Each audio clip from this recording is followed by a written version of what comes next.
Kwa masikitiko makubwa sana, nipende kuwajulisha kifo cha dereva wa makamu mwenyekiti wa chama chetu ndugu Suez Dan Maradufu, ambaye leo asubuhi hapa mjini Kigoma amefariki dunia.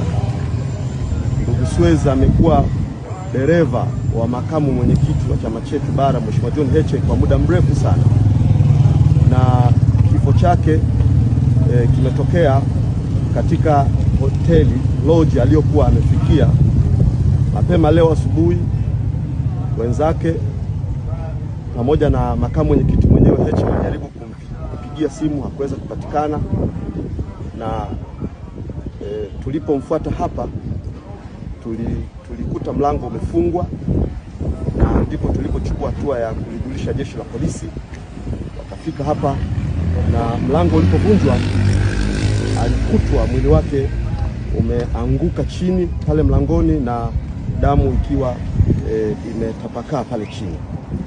Kwa hivyo hivi sasa mwili umepelekwa kwa ajili ya postmortem kufanya uchunguzi na kujua nini hasa kimetokea na kimesababisha kifo chake.